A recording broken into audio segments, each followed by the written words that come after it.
What's up, Internet? You're tuning in episode 84 of the Steam Deck Podcast, Split Screen Games weekly gaming podcast, all about Valve's portable PC powerhouse, the Steam Deck. I'm your host, Pete and Bessie, joined today by my very good friend and co-host, Mr. Max Wright. Ahoy, ahoy, Pete. How are you? You know, man, it's full steam ahead over here. Nice one. I didn't know if you wanted to let that lie or sort of give it the props it deserves, but props to you for that. Oh, I appreciate it. Thank you. You can really feel the lack of Steve sometimes. Like we're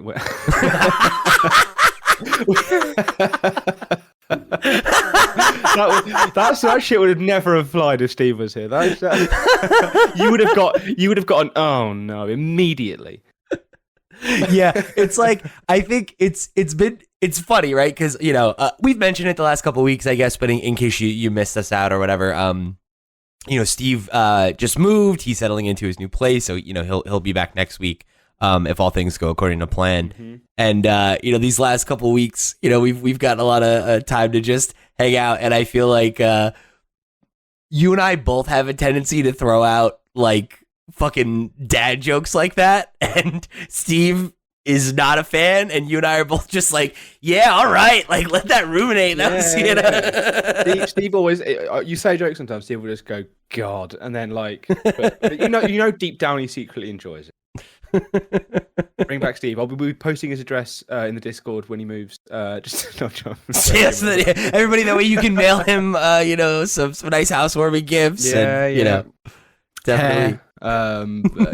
Body parts, whatever you want to send him. Hair. Oh my god. Well, I love how that bothered me more than the body parts thing. Actually, yeah. It took me a minute. The thing is, the issue with hair is his hair arrives the same way it leaves. Body parts, at least, the hair's eternal, man. There's a lot to unpack there, and honestly, I don't know that we have time for that. Let's talk about the Steam Deck. Let's talk about the Steam Deck. I will say this, just before we get too far away from it. When you first said hair, I thought you said pears, and I was like, oh, it must be a British thing. You said... Yeah. You said pears, quinces, Toblerone. Yeah, all the classics. Classics, housewarming gifts. Yeah. Keep the house warm. So let's get off of all that, everybody. Let's look forward to Steve's return so we can rein in the madness on this show. But I promise we got a good episode for you today. We're going to jump into a question that we've been sitting on for quite some time, for months now, which was not intentional, but the Steam Deck news just kept coming, and we've been making our way through the backlog from a lot of your questions. Yeah. So thank you guys so much for writing in and being part of the show. This one comes from Leftover on the Discord, who wrote in and said, we were talking about fan games and mods on the Nintendo Noise channel the other day. Yeah, asterisk. How often do you guys play these titles? Does the desire to play them justify the purchase of a Steam Deck? And I know this is one that... Go on. Okay. I was going to say, I know this is one that we've wanted to do for a while, because I think you and me specifically are actually not bad for answering this one, because I think we do this quite a bit more than Steve. Mm-hmm. But yeah, getting into like fan games or mods or ROM hacks and kind of that whole scene, it's something that I've always had a little bit of an interest in, but I think the Steam Deck definitely kind of brought it back to the forefront and got me back into it in a deeper way than I've been since I was a kid.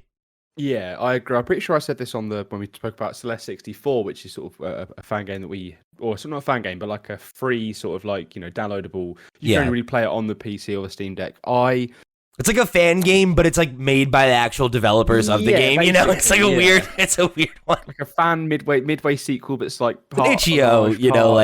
Yeah. So I used to play these kinds of games before, but on my laptop or on my PC, and it never quite, a lot of the games I'm playing, it didn't quite hit right in that form factor, just because you're playing like a ROM hack of or something that's sort of supposed to be emulating, for me personally, like Metroid Zero Mission, which for me has always been a Game Boy game, to then have to sort of expand that, what should be sort of like 4-inch, if that, 240p thing onto a big 50-inch TV. Never quite felt right for me, whereas on the Steam Deck, Celeste 64 felt right at home.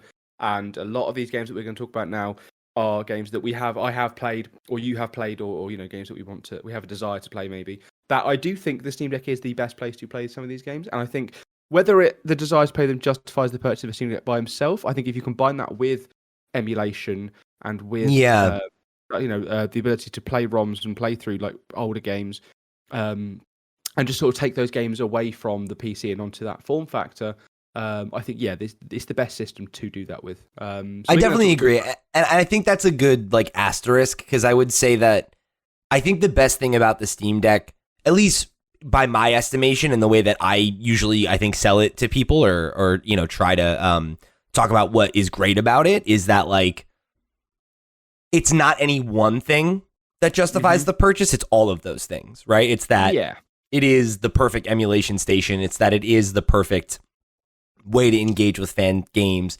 It is the best place to play new indies when they come out, and for some of the AAA games that do work, right, it's maybe the only way to play them on the go, right? So I think it's kind of the really, really great cocktail that all of those things provide that lead to it being such a dynamic experience. I think it's like very much kind of the Swiss Army knife in my gaming arsenal. It's like it covers all the gaps that, whatever other devices just don't. It can do a bunch of things that only it can do. And I think this is a great example of, I think in some cases, right, like something like I'm going to talk about some Pokemon fan games and ROM hacks and stuff in a little bit.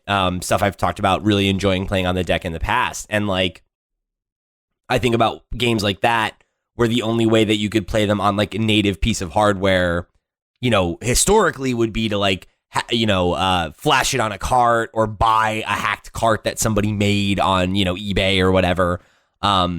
People always used to go away, and this isn't quite the same thing. People would always go away on holiday and come back and go, they got the Pokemon game over there that we don't have over here. And it'll be like Pokemon Jade or something, and it would be like a reskin of like another game, and that on an actual cartridge. And as a kid, I remember, like, oh man, like when are we going to get all of these Pokemon games? And then friends of mine were just not to start jumping into this, but a friend of mine, when I was younger, I used to be involved in, people would make fan games, and I used to do a lot of pixel art, a lot of like Pokemon designs when I was younger. People were always hitting me up to sort of be in these things. A lot of these projects never came out because they're a ton of work. When they did, they were these sort of great new experiences. Friends of mine would when they first found out that you could sideload on the iPhone, people were downloading these apps before they got the ability was taken away, and they were downloading these fan games of Pokemon so they could sort of relive the games they liked, but a little bit different.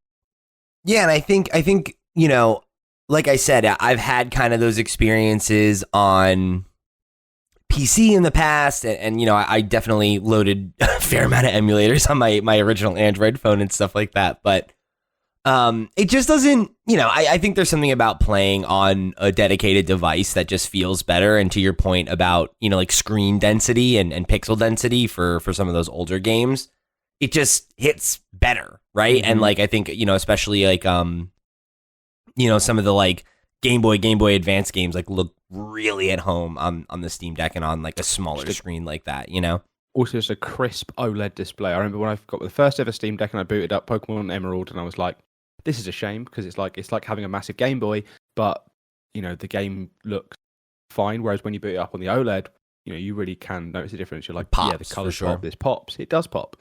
So we're going to talk about some of these games that we've played. Why don't you sort of, we spoke about Celeste and Pokemon. Why don't you kick us off with the second one? Yeah, I was gonna say we circled around the Pokemon thing a little bit. The ones I'd love to specifically call out if people are interested in checking them out is Radical Red has been my favorite experience so far. Where it's basically like a Fire Red ROM that is hacked to have like every gen of Pokemon like naturally distributed throughout the region, and also all the trainers have like advanced AI. And you are like you have to really actually make teams that are competitive, and not like competitive, like it has to be, a certain level of like tier viability or whatever, but you've got to be meta, right. Otherwise you're not going to play this game. But you do have to be like, okay, like these Pokemon need to have like good move sets, and I need to think about things like stat boosting moves and, inflicting status and all that kind of stuff. And there's a natural level cap so that you can't level up your Pokemon past a certain level until you unlock a badge. So you can't just like grind and then have like an overpowered Pokemon and kind of just like, be thoughtless, like to get through fights. Yeah. Like you really, really need to invest I'm in guilty building a of that. team? I'm guilty of just picking like I'd have 4 sort of 5 PP moves, and I would just blitz through them all, and that's enough to brute force my way through. Yeah. That's how I played it as a kid. That's how I played Diamond as an adult. That's just how I play Pokemon games. And I wish I was more strategic about that. Just don't give a shit about that, you know. And I mean that's like I think the nice thing about this game is like either if you are somebody who like that's how you want to play, or like if you're into the competitive scene or whatever, right? And you know want to have that kind of like push back a little bit harder, like it's great for that. But I also think that if you're somebody who wants to kind of learn about the game a little bit deeper, it's a good way to kind of introduce it to you as well. And it has a lot of, it kind of like has you take a little survey at the beginning of the game, and it asks you questions about like what you want to tailor in the experience. And I think that's really cool.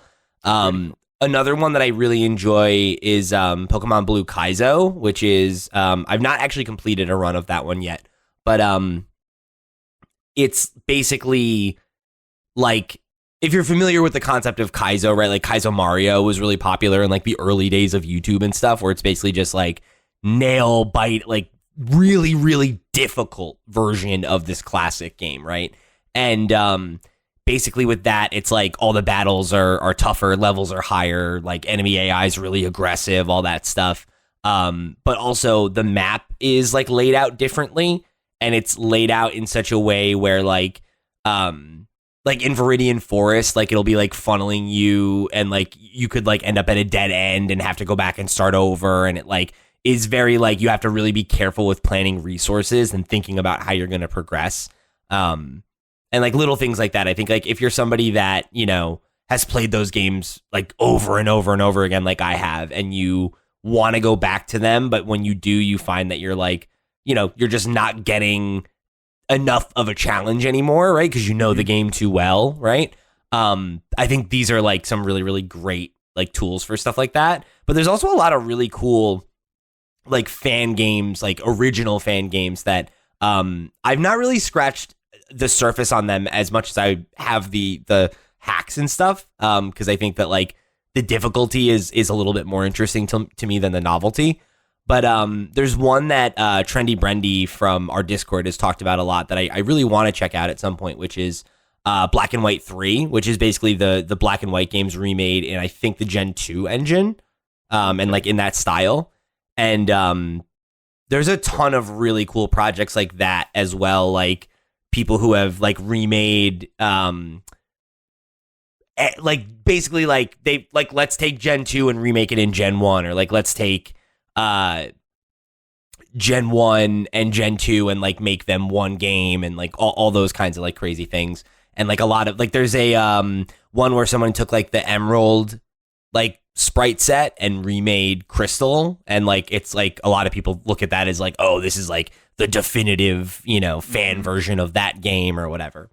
So there's like a lot of really, really cool stuff in there if you're, you know, a Pokemon dork like me, because I mean it's far from the only community that has that level of hacks and you know, original stuff. But I think that like because the pieces are so easy to kind of shuffle around, that like you see a lot of people, you know, with like maybe limited amounts of experience jump into that space. I think with Pokemon first because it is familiar, and because, you know, turn-based is easier, right? Stuff like that. Much easier. Yeah, I remember there's one that I remember hearing about. It was sort of around the same time that AM2R came out, which I'll get to in a bit. Pokemon Uranium. It had like 100. Yes, like, yeah. I did a Let's Play series of that back in the day, actually. Oh, did you? Yeah. Oh, wow. Yeah, so that's supposed to be quite a good one. I assume that's fully playable on the deck because it runs on RPG Maker, right? Which I think so. Yeah. You can run on this, or Game Maker, one of the two. Either way, it'll run on Steam Deck because it's a PC. So yeah, I think Pokemon's a great one to do because yeah, like you say, like the because the structure of it is so it's already set and it's quite simple. You can put a lot of time into things like writing and, you know, new Pokemon and all the stuff that we enjoy about Pokemon without sort of having to do what Pokemon does now, which is try and reinvent itself every generation. And it's like you can focus on refinement. Exactly. Yeah. It's like, here's a generation you like. The structure's already there.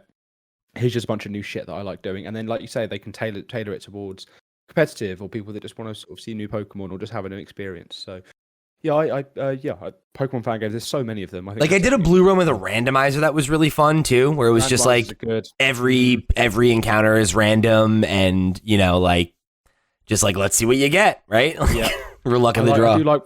I think randomizers are good for games like the Metroid games have a lot of good randomizers, and the Zelda games too. Zelda, is a great one for that. Where there are some where it's like the game isn't beatable with the randomizer because you might lock yourself in a room, but then the ones where people have worked out how to, structure it so that anytime you find something, there's no soft locks, there's no sort of, you're not trapped somewhere. You're right, you hurt yourself there. Yeah. I hit my foot. I hope that comes off on the thing. Like Metroid ones where like it's the Metroid Prime world, for example. And you find items sorted around in different orders. It just sort of keeps games fresh, and I like that. Speaking of Metroid, I'm gonna go in and talk about a couple of these that I've played. Sort of Metroid fan games. Yeah. You got some you want to call out? Oh, I've got a couple. Yeah. So first and most obvious is AM2R, another Metroid 2 remake. That is a game that I watched be created. I followed the progress of it for years on the blog spot. I was always like checking out for the new updates. When the game finally launched on PC, it was sort of around for a short while before Nintendo took it down, but I'm really glad that Nintendo waited until the game had come out and was in a complete state.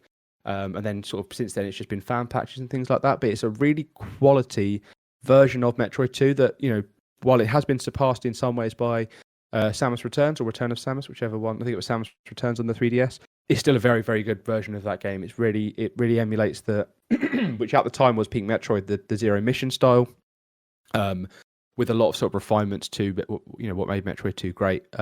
It's also playable on mobile as well. You can sort of make you can use the file to make yourself an APK file, run it on Android. But I much prefer having the controls. First time I played it was on PC, on the big TV, like I said before. Whereas being able to have it on the Steam Deck, running really well, looking really great on that screen is really good. Another Metroid fan game that I'd played, which I only found out about this year, and I got it and I played it and I thought it was great. It was Metroid Planets, which is a complete recreation of Metroid 1, a game that I hadn't actually completed without sort of cheats because it's a 1987 sort of like.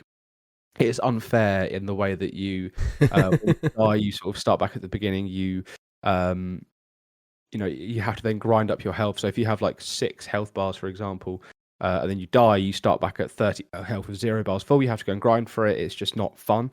Whereas this adds a map, it adds progression for you. It adds sort of new visuals. It just makes the game a lot more modern and more playable while still retaining the main structure of Metroid 1 and still being the NES Metroid game. There's also like randomizers in that as well, and there's a second map they added that you can play on with sort of some new bosses and things like that. And that was a fantastic experience. And if you are interested in Metroid and like me, maybe found the original to be too not fun, to be sort of not very playable in the modern age, this really sort of goes above and beyond to fix that. So definitely worth checking that out.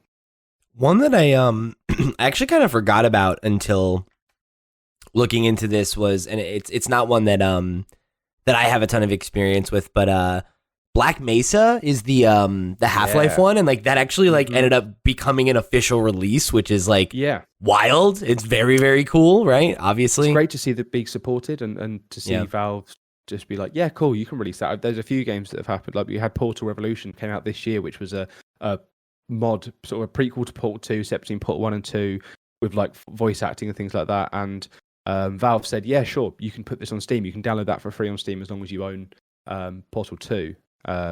Which that's it's good to see that there are companies who, where Nintendo might just shut them down, for Valve to embrace it and be like, we're not going to do it. So speaking of Nintendo shutting things down, there was that Link's Awakening port. What was it, last year? That was really really cool, and that was another one that I know Steve got running on the deck, and it looks awesome, But you can also set it up and have like full.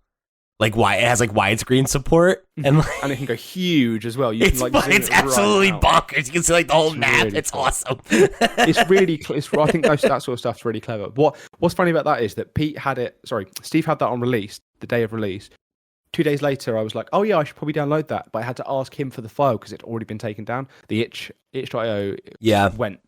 So yeah, that's a good example. There's a few projects like this that I think are really great in that it's not just porting the game, or it's not just like making the game playable on PC with like some refinements and stuff. It's like a full port of the original game that allows them to use the power of sort of modern day hardware to do different things. I think there's a couple of these. They did Mario 64 PC port, which was really good. That got taken down pretty quickly. That was the one that had the multiplayer support too, right? Where you could play with like, it was like up to like 64 people or something. It was ridiculous. Which is great. I love shit like that. When they did the San Andreas multiplayer mod back in the day on PC, I used to love playing that. You just sort of spawn in the middle of San Andreas with like 50 other people, and there'd be people just doing flips in the sky, and like there'd be like entire like skate parks just floating in the sky. You just get in a car, drive yourself up there, and have a good time. That was a fantastic time. So you taught me about one that I've never heard about until right now too, which is Ship of Harkonnen, which is the Ocarina of Time port. That's like like so a native. Good. How is that still up? If the Link's Awakening one got, I think the difference. I think you have to compile that one yourself. Got it. So you have to provide a version of Ocarina of Time, and then you compile it. That's really good. So that one's got, it says it's got higher frame rate enhancements with like cheats and stuff. There's a randomizer in this one that's like set up. And then that one easy to set up, and it's so easy to run, and it looks great. This reminds me of one of our Patreon producers, Doc, is a big Ocarina of Time guy, and would do randomizer runs, and there's like a way you can set it up where you can basically have it be like no fail state, you know, where it'll only randomize things that like won't mess up the game, and I guess this just kind of has that built in. Yeah. I haven't really tried the randomizer stuff yet because I've sort of been I spent fucking ages working out. So I downloaded a Steam Deck mod for it, so that had Steam Deck buttons, and then because you can control the UI, I moved the UI into the positions that everything needed to be. So like it had the proper X, A, Y, blah, blah, blah, set the right buttons and stuff like that. So it would have the right images on the right things you put on there. There's a lot you can do there with it, because you can then mod it further. You can take that base game and then download other mods for it. And it's just really, really well done. And you can just go in the settings. There's things you can sort of, that you can. It only came out this year? Oh, it only got stable release this year. Okay. Oh, then I need to update actually if that's the case. But I think there was talk of them working on Majora's Mask, which I was love, because the only way sort of to play Majora's Mask in like an interesting way is through, there's a 4K texture pack for the 3DS version. There's one for Ocarina of Time as well, but that was a lot more fiddly. 3DS emulation, like we said last week, is quite. Oh, sorry, we said Nintendo noise this week, is quite annoying for the two screens. And while you can sort of chop and change some bits and move it around so that it's not quite so bad with these sort of 4K ones, there is still the need to have sort of some of the UI on the bottom screen. It's quite annoying. So if they were to sort of work on this Majora's Mask port, I would really, really love that, because that's sort of one of my favourite Zelda games. And to have it at this sort of quality, I'd definitely check this out. I've actually written it down wrong. It's Ship of Harkonnen. For those Kinian, yeah. But definitely check this one out. I wrote down Harkonnen. I don't even know. I was like, I would Googled it because I was like, wasn't sure what it was, right? And I wanted to like just read about it a little bit. And I didn't pick up at first that it's a nod to the Ship of Theseus, because it's like, because they decompiled it and then rebuilt it, and like I guess that's why it's okay too, right? Like, it's very funny. Trigger's broom, you mean? Yes, exactly, the broom. So this project, when I first saw this project, this is what really sort of got, after Celeste 64, this got the ball rolling for me, because I then started looking up. In fact, it must have been before then. Whatever. I started looking up other ones like this, and I found Open Goal, which is capital GOAL, which is a port of Jak and Daxter: The Precursor's Legacy on PS2 to PC and Steam Deck, and it runs in, you can have it at native resolution. You can up the frame rate to 90 hertz. You can, update the graphics. It has like a full PC settings like section where you can like turn certain things up, turn certain things down, control performance and stuff like that. And I've played the first sort of couple of levels of that, and it's really, really good. It's sort of like, I haven't played those games since they were first out on PS2. I didn't play any of the remasters. I didn't really vibe with Jak 2 or 3 very much. It just sort of, they changed too much for me. Being able to go straight back into Jak and Daxter and remember all of it, and without having to sort of there are negatives to emulation. I think that sometimes it can be hard for things to run, especially on like PS3, PS2 stuff. It sometimes doesn't feel quite right. Whereas this is a PC version of that game, and I think that makes it better than any way you can emulate it ever. It's probably the best way to play the game, and to be able to have that in handheld as well, running at 90 hertz. Lovely screen, really nice crisp visuals with like 4K textures and stuff like that. This is definitely a project to check out. That's so cool. There's other recompiles as well that are similar to this. They're working on, or some people are working on decompiling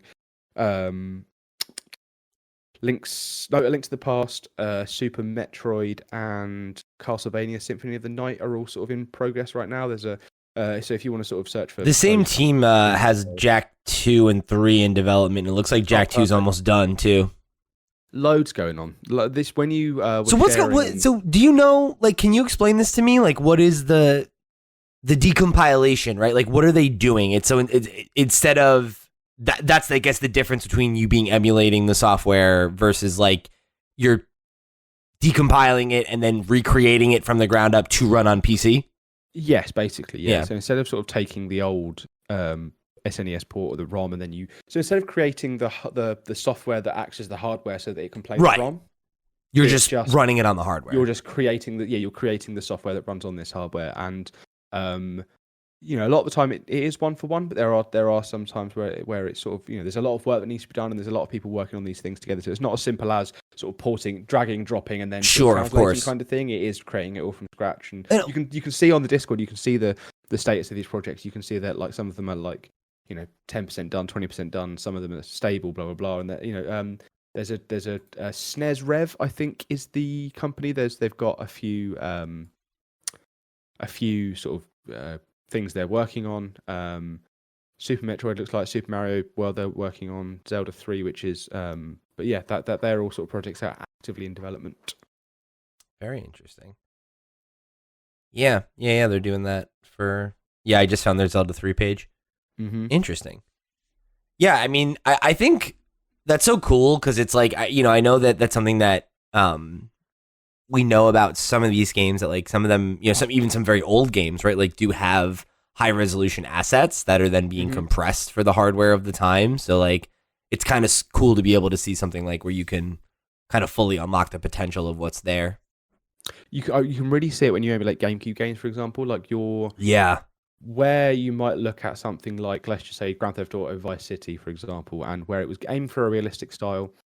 You run that in, as we saw with the remakes, you run that in on like modern hardware at like higher resolutions or whatever. It just looks weird. It looks janky. It looks uncanny and all that stuff.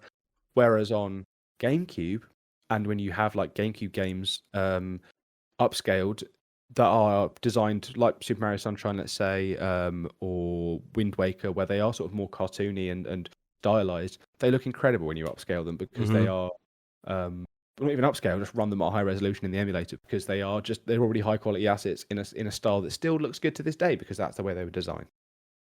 We actually have a tutorial on how you can do that that I'll throw a card to, and we'll have a link to down below if you want to go check that out. Steve did a whole guide on how you can kind of unlock the full potential of your GameCube games and get around some of the quirks that'll pop up when you do it. We need to check at some point whether that's still relevant, because 3.3.5 came out. I think they changed some of these things. Oh yeah, that might be maybe true. We'll get, when Steve's on next week, we'll get him to tell us if that's still viable. Yeah, he might have to do some updated work on some of those. So another one that I know I wanted to call out.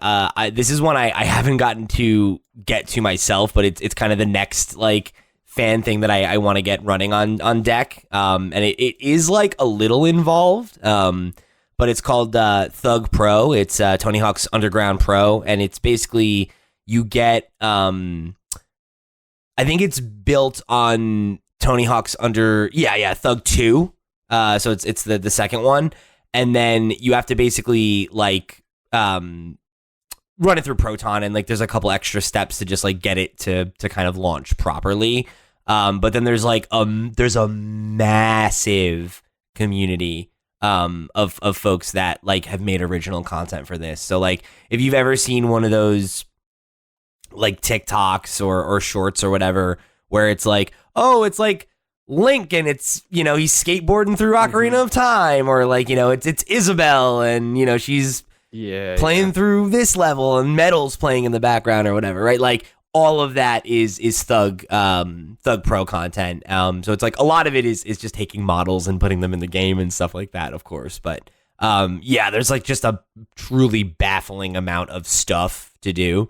And I kind of discovered this right after I had like gone through, I'm going to replay Underground and Underground 2, and like I'd just gotten my fill.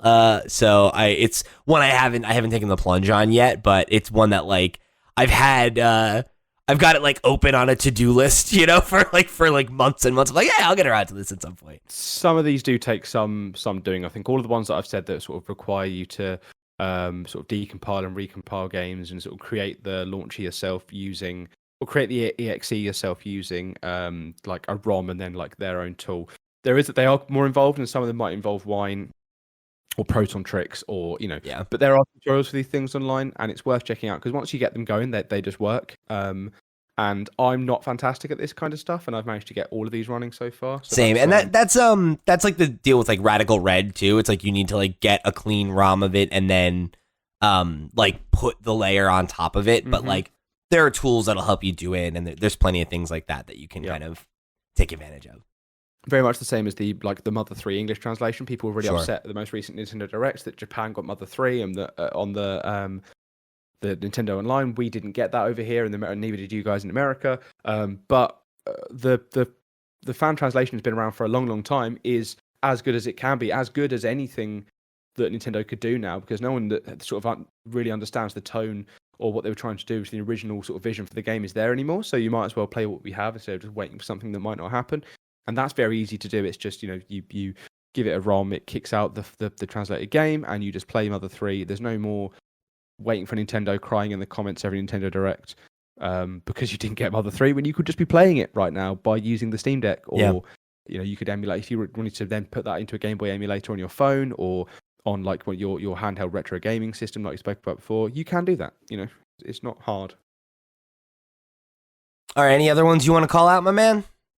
There is a couple more. I played the first two Celeste games after I beat Celeste 64 and Celeste. I went back in time and I got the original, the original Celeste that was like a Pico 8 sort of like quickly made game that they did. And then they did a sequel to that for like the third anniversary of Celeste. Third anniversary? No, second anniversary. One of those two. I don't remember, but yeah. I think it was third. I think it was third anniversary because we just had the sixth, right? So I played both of those. That was very easy. They were both very free. Very free. They were just free. And the last one is Bloodborne PSX. I played this on Steam Deck. It's free on Itch.io. It's just the first Itch.io, whatever. It's the first area of the game up until you fight Father Gascoigne. Remade as if it was a PS1 game with the same controls, the same style, the same. Such visuals. An absolutely sick thing. Like what a project. D scale movement is like very cool. Yeah, it's really, really clever, and that's just free to download, and it runs pretty instantly as well. It looks great on the OLED because it's quite a dark game, so to sort of have that on an OLED screen where you really get the sort of trust there. Really, really nice. I think all of these games are worth checking out. There used to be a list on Reddit that I was using a while ago to sort of look into some of these and sort of do it. It just got taken down, whatever. It just disappeared. It blew up. It was like a year and a half old at that point, and it's just gone now. So these are getting a little bit harder to find. I think maybe because people are getting maybe a bit worried about emulation and things like that with what's happened with Yuzu. But I think a lot of these are worth checking out. It's worth checking out. There's like DLC mods. The last two I'll talk about, or not talk about, but Fallout London's coming out soon. Dark Souls 3 Archstones. They're like full DLC sized mods for games that you already sort of have played that sort of reinvigorates them. You can only play these on PC and then by extension on the Steam Deck. So worth keeping your eye out for these kind of projects.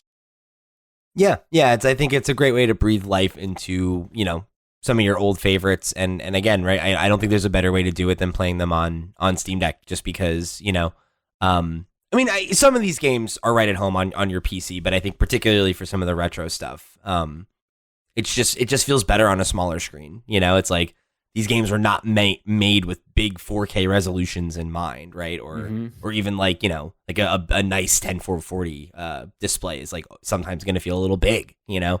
Whereas like that nice crisp OLED screen is just like, it's money, Really, really is. Speaking of money, this episode is brought to you by our Patreon producers for the month of April. They are, of course, Arnold J. River, Christopher Valens, Gabriel Hasselmeyer, a.k.a. Sobe, Snackago, Steve Stompy, Susan Likes Cats and Also Boobies, Ty the Dude, Voodoo Vic, and Wakahula. Thank you all so much for your support over on patreon.com/FlipScreenGames. You all the reals to the real, and we greatly appreciate your support of this and all of our sister shows. Remember, if you want to get involved just like they did and show your support, you can head over to patreon.com/FlipScreenGames and get involved, get the show early, and get a bunch of other cool perks and goodies. But if you don't have any money for us and you want to get involved, check out some of our sister shows. Come join the Discord, right into the Steam docket. However you want to get involved, head over to flipscreen.games. That's our website where you'll find links to all the places we are and much more. However you choose to show your support or tune into the show, we thank you for joining us for another episode of the Steam Deck Podcast. All right, man, I want to close things out this week. Part the kimono here for a minute. We were going to talk about the Triple I Initiative showcase over on the Flip Screen Games podcast this week, but unfortunately some scheduling stuff just ended up getting in the way of all that. But considering that most of these are indie games that are coming to Steam, I figured we'll do a little two-bird situation, and the folks that wanted to hear us talk about it can hear about it over here, and it's, of course, it's not out of line for us to talk about some indies here on this show. Absolutely. A lot of these are Steam Early Access only. Yeah, right. Anyway, so why not, right? I think makes sense to talk about it here. So there were 35 games in all, 40 minutes of presentation. I don't feel like we need to talk about everything. No, definitely not. But quick overall, I really enjoyed this. I thought it was quick fire. It was game. Some of the dialogue was a bit cringy. Some of the voiceover stuff was a bit, but it wasn't huge sections of it were sort of dedicated to things we didn't need to know. It was just game. They really came out. Also, one thing I did notice through this is the stranglehold that Hades and Vampire Survivors have. Oh my god, dude! It's crazy. It's crazy. I gotta say, I know that we talked about this a little bit on last week's show with the Epic Game Store stuff. But man, I feel like you can feel it right now. The difficulty to get indie games greenlit that are not safe choices. Where it's dude, I can't remember the last time we had an indie event where I didn't feel like it was dominated by one of the few games that okay, it's a farming game, it's a slice of life game, it's a roguelite, or it's a Survivor, right? And it's just it's Hollow Knight again. We're doing Hollow Knight again, but it's just a different character. Sure, a lot of that, right? Yeah, I do think we see it's a shame that there is this stagnation with some of these things, but I think a lot of that also comes with when a genre is bigger and at its peak, you get all of these ones that you see. And before, we weren't really aware that they were all coming out. If you were a fan of the genre, you would have been.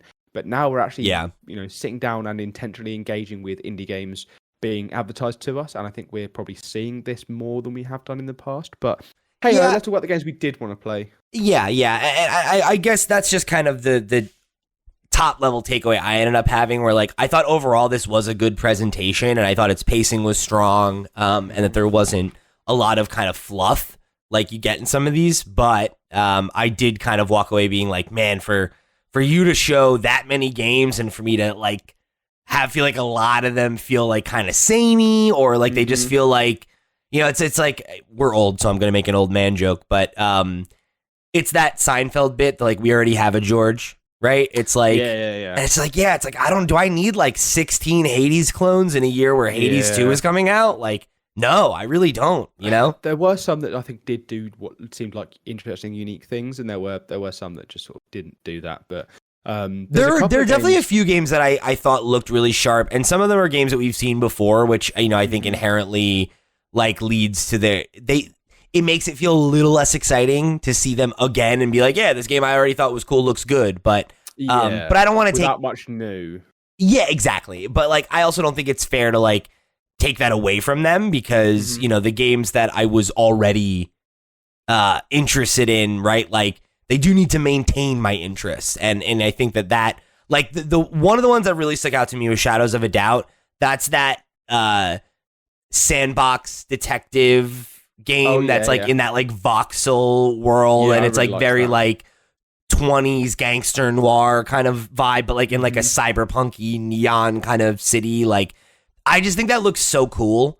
And the fact that that's already out, I think. That feels like a Steve game. Yeah, well, I was going to say, I actually didn't realize this one had already dropped. And they were like, oh, it's coming to PS5 and Xbox. And then there's a new update on PC. So I was like, oh, shoot. Like, I guess this one, you know, I missed that it had dropped. So I was glad that there was a couple games like that where they were like, hey, like, this is a game that's already out and it's coming to other platforms. And, you know, I think it was a good mix of like, let's premiere new stuff and then like let's keep some of these other games like top of mind, because this is a game I've seen 3 or 4 times, and I guess like it must have had its announcement announced at some point, and it just kind of, you know, I missed it. So I'm gonna probably go check that one out this week and see how I feel about it, because I've been looking forward to it.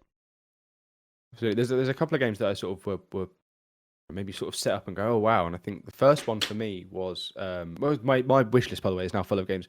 Kill Knight, which I think I just complained about Hades and Vampire Survivors like games, but this is very much that with a really cool like CRT sort of like old school. I don't know, it's like half pixels, half low poly shit with like a weird, I don't know. It looks really cool. I'm really interested in the visuals of it. Whether I actually am interested in the game that's surrounding it, simply because I just, you know, as I said, it's 2 games I've already played. I don't know, but I really like the concept of the look of it. So that's one game. That one didn't do a ton for me, but I think it has a good style to it, and I think if you're and I mean this affectionately, if you're into edgelord shit, I could see you being like, all right, yeah, okay, cool. Well, I'm an edgy guy, you know. You liked what was that nasty ass game with the H.R. Giger inspired, like Scorn or whatever? Oh, Scorn. I did like Scorn. Yeah, it was like you like some of that nasty shit. For how much that game wanted me to hate it, I really enjoyed Scorn. I'll tell you what, the one that made me sit up for the first time, and I was like, okay, all right, you have my attention, was Dino Lords, which is the like the knights who ride dinosaurs, and it's like a what's the it seems like it's a like base building defending type game. I couldn't tell if it was like, because it looks like you have active control of a character, but like it also kind of looks like an RTS. So like, I'm not sure if it's like I spawn on this map and there's an enemy over there and I need to build my camp and then go take his camp over and like that's how it goes, or if it's like more of a build a base, things come attack and things. Yeah, and you just need to see how long you can survive or whatever. Like either way, I like both of those kinds of games, and this is a fun, novel concept. Yes, you know, this reminds me of Kingmaker, the trailer that came out earlier this year that blew everyone's tits off, where it starts off looking like a sort of medieval RTS kind of game, and then like a time traveling car appears out of a portal, out gets the guy with the guns, and all of a sudden it's like you are a man from the future going down. This seems like that, except it's the opposite, and it's gone back in time to bring these dinosaurs in. And I think that this is a great trailer for a game that I'm hoping is interesting. I know it's not my cup of tea. I already know that just from looking at it. Yeah, I figured. I do think this was a great trailer, a really good way of introducing this concept. Very cute idea for sure. I just like, that's the thing I like about video games in general, right? Is like our willingness to be like, yes, like give me something zany and weird, you know? Yeah. I've been burnt too many times on these things where I feel like the entire game could be summed up in the trailer. I think Goose Game was one of them. I think Stray is one of them. I think anything where you play as an animal so far, I think I've bounced off of, because I'm like, oh, Snake Pass, Christ. Before we move on to other games that we do actually want to talk about, I want to quickly mention Slay the Spire 2 for being a big announcement for this sort of first AAA initiative thing. I've played a little bit of Slay the Spire, and it's on my list to get to this year at some point. So cool that there's a sequel to that one coming out. Another one. Shout. Oh, go. Another one I wanted to shout out was Cataclysmo. So this is from Digital Sun Games. It's an RTS, and it's made by. So if you don't know Digital Sun, that's the team that made Moonlighter, which is a game that Steve and I like both really, really love. If you're not familiar, it's a game where you play a shopkeeper, and it's like a roguelite where at night you go and do roguelite, like, you know, dungeon crawling, and you like collect a bunch of items and stuff, and then during the day you run a shop and you like have to like deal with supply and demand and adjusting prices, and people will like try to like shoplift and stuff, and it's like all these kind of like, you know, management sim kind of interactions or whatever, and then like you're building out the town to give you more like resources and stuff that you can use on your runs like as you go. So it's We just also got a bit of Christmas that year, didn't we? yeah, Pixelpar got it for everybody at Lootbots one year, and yeah, and you know, we all got into it.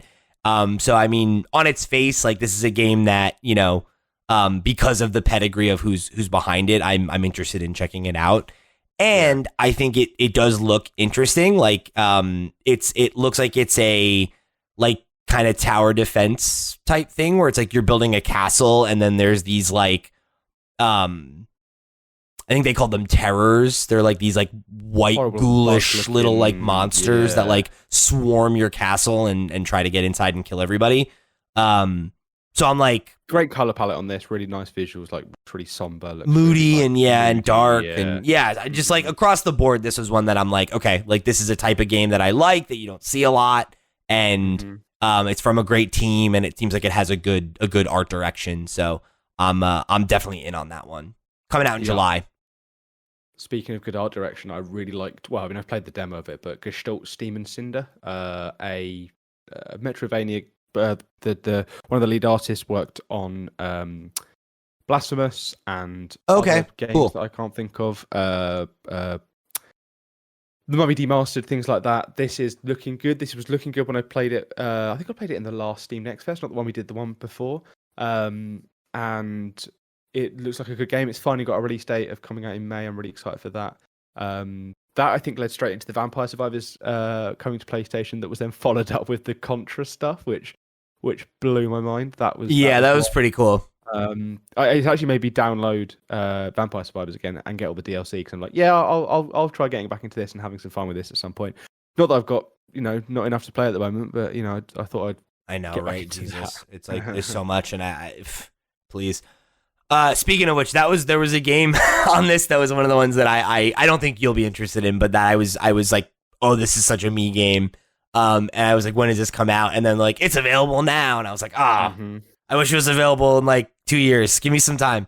But it's called Broken Roads. This is the one that's the narrative-driven post-apocalyptic RPG that's set in Australia, and it has like a character alignment system that is pretty interesting looking. Like it's based on different like philosophies rather than like this is the good choice, this is the bad choice, whatever, right? And it's like nihilist, humanist, Machiavellian, and utilitarian philosophies, and you have to like you know, make decisions in real time based on what's coming up, and like kind of build your character as you go and kind of build out their personal philosophy. And then, you know, there are like companions that are going to, you know, influence your actions or respond to them and all that kind of stuff. And, you know, this is the type of shit I love.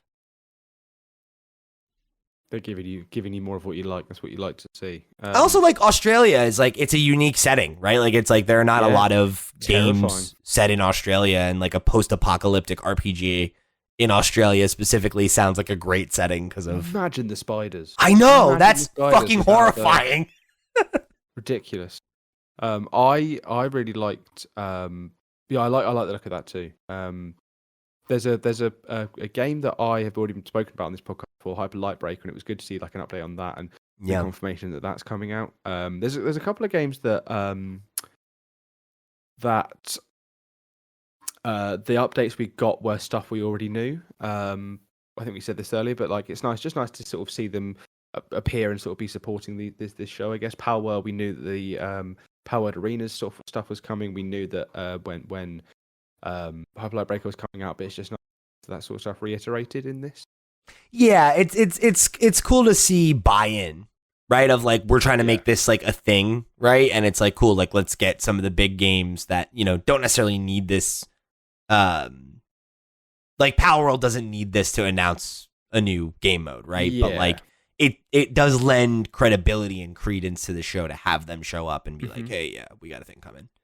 Sort of reminded me a lot of the PC gaming show you used to get at IGN, but except instead of being shit and not worth watching, this was actually quite enjoyable, and I am glad that I did tune in for this. There's one more game that I want to talk about. I don't know if there's anything else you want to talk about. I had one last one too. Go on, you go first. This is another one that we've seen before, but again, it was just, I think, fun to see more of it because it's a game I'm looking forward to, which is Mouse, which is the like Steamboat Willie, like 1920s Disney style like Doom game, which just looks really cool. You know, I think it's it's similar to what I think I connected with about Cuphead when it first got shown off. This was Cuphead like related when it first came up, but I guess that's just because they're both perfectly emulating the style, aren't they? Yeah, right, exactly. And it's like like I'm a really really big fan of like the history of animation specifically, right? But I mean most art forms. But I really like Golden Age animation and like learning about it and like that style and aesthetic, it's like it's just so of a time and place, and it's cool to see folks in the gaming space like experiment with that aesthetic and style and kind of like create something new and fresh and like in Cuphead something that felt like kind of a love letter to it, whereas this feels like a little bit more of like a deconstruction of it, which is that's cool too. I think like you don't see this flavor a lot. So for it to be something that I already am kind of predisposed to like, and then it's not something that like you're getting shoved down your throat all the time. Like we just talked about how many of these games like are a top-down roguelite and they look like Hades or like, how many games are like, this is a cozy game or this is an edgy game. And it's like, they just have this kind of like visual shorthand for their aesthetic and it makes it feel like kind of generic and like just like this is just another game in this style rather than this is something I said about Pepper Grinder on Flip Screen Games a couple weeks ago of like like this game just like has so much identity and like this game is one of the most unique looking games that we saw today, not only just in style and like aesthetic and everything, but also like this is like the only Doom shooter that we saw, right? Like I don't even know if there was another first person shooter in the whole thing, I don't think there was, which is interesting because that used to be the genre, didn't it? Sure. Yeah. And I think it's pretty clearly in decline right now. So, and again, right, it's cool to see like, cause I forget the name of the game even, but last year I remember like kind of the hot shooter was like that indie game on Steam that one person made. And it's like, it's just neat to see that like Lethal Company. Yeah, thank you. It's just it's cool to see people playing around with style and like genre like that because I think we are in kind of a point right now where there's just not a lot of like room for risk or experimentation and like you're starting to see that affect indies just as much as AAA where it's like there's all of these independent developers that want to stay afloat during this lean time and I think like you're seeing a lot of people bank on safe projects, or like, or those are maybe the only things that can get approved, right? Is like sequels and safety stuff. So it's like something like this to me is like fun that like, especially with like how many like kind of hack things have come out since like the original Mickey Mouse design became public domain. And it's like everyone's trying to cash in on that. And it's like, to me, this actually looks good and fun and well thought out. Legit. But there's clear actual like there's not just a quick we need to make money quickly. It's like I've put a lot of thought and effort into this. Yeah, it's not like let's just make something shocking like to like do it, right? It's like this is like it's cool and subversive and there's actually like a good game behind it. Like it's like with Cuphead, right? Where it's like this is not just we're not doing this to do it. It's doing it because this is the vision we had and it's a genuine love and affection for the style. And that was no mean feat as well. That there was a lot of effort gone into that. Yeah, absolutely. Yeah, so I mean to me this was one of the ones that definitely stands out the most for sure.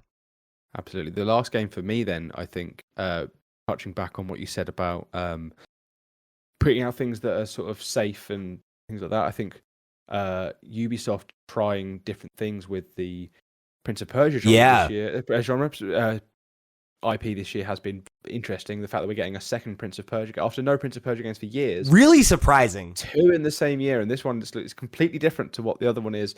This is the Rogue Prince of Persia. It's from Evil Empire, who were the team that was created from the team that made Dead Cells. They made Evil Empire to support the development of Dead Cells. That team sort of like has now splintered off because Dead Cells has finished development, and are now working on this early access roguelike, apparently roguelike Metroidvania game that is a different Prince of Persia's. It's not the Prince of Persia we saw in The Lost Crown. It's not the same style. It's not the same world.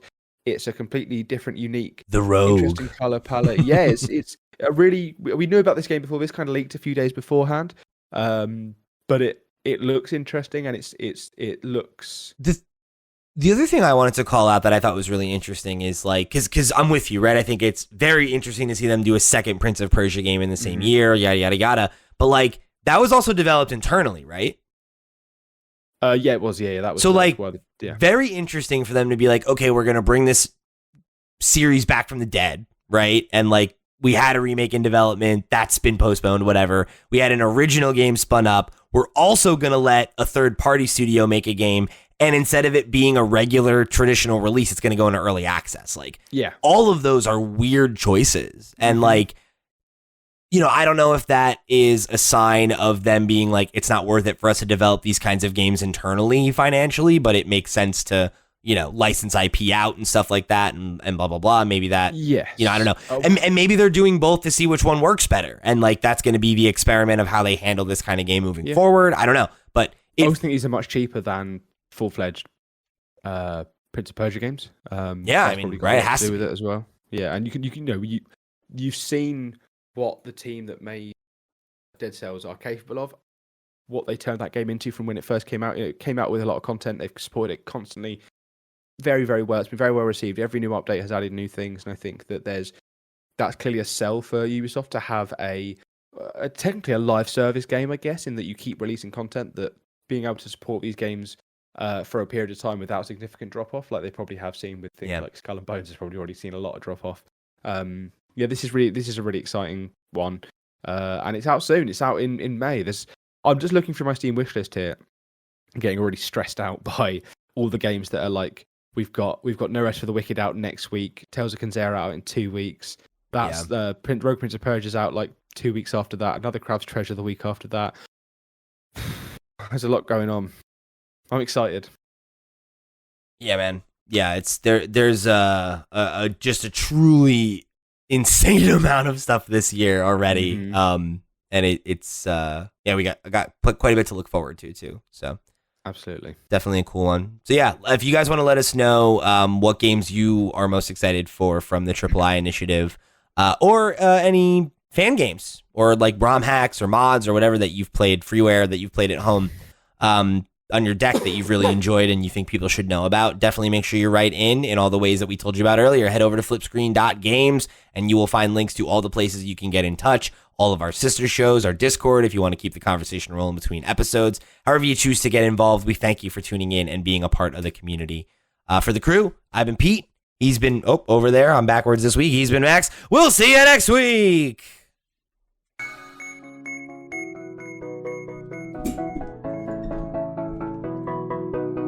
Cool.